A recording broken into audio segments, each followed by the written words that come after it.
My name is Emily Collins, reporter with WestfordCAT, and here's the December 15th edition of WestfordCAT News.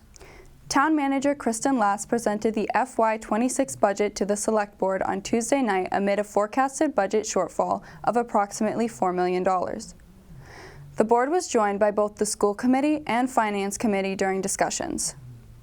51%, or approximately $2.1 million of the forecasted gap, will encompass Westford Public Schools expense reductions, with 20% of the gap offset by reductions from the town. 29% of the gap is slated to be offset by state and local revenue increases. The town has made several efficiency gains, including increases in solid waste and recycling revenues through enforcement of existing disposal policy and tonnage reductions, as well as centralizing fleet fueling at the Highway Department garage and the pursuit of energy efficiency projects for municipal buildings. Additional favorable changes include permit and fee increases due to the MBTA Communities Act and increased state aid.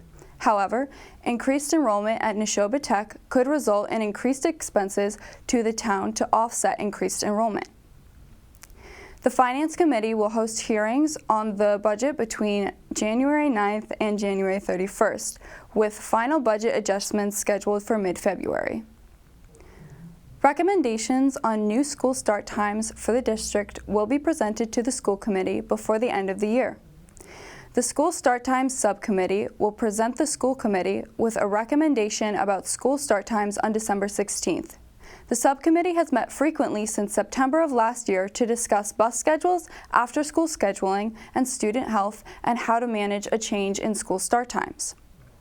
Discussions about the change began last year around the same time that the Westford Public Schools was invited to enter into an eligibility phase for potential grant funding by the Massachusetts School Building Authority.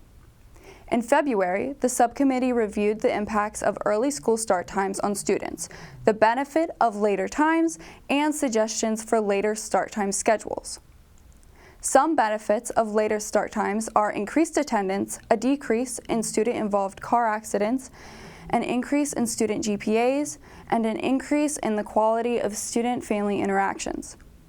During meetings, the subcommittee reviewed different start time options, used routing software to look at school transportation, closely explored each route, considered after-school scheduling, and if start time changes would negatively affect transportation costs. Quote, "Can we achieve this goal without it creating super long bus rides and continue to be at the same cost level?" School Committee Vice Chair Catherine Clear told WestfordCAT.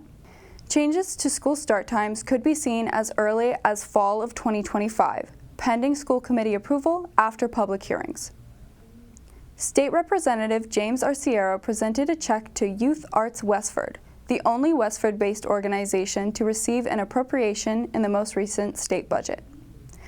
Arciero presented $25,000 to the nonprofit, a volunteer organization that supports band, chorus, orchestra, theater, and visual arts education in Westford Public Schools through advocacy and financial gifts. Arciero said, "I'm incredibly proud to secure this funding to support the youth arts and music spaces of Westford." Formerly known as Friends Advancing Music Education, or FAME, the group has supported students in Westford Public Schools since its inception in 1983. In other news, 38 trees along Groton Road are slated to be pruned or removed by the beginning of next year as National Grid aims to improve service along the corridor.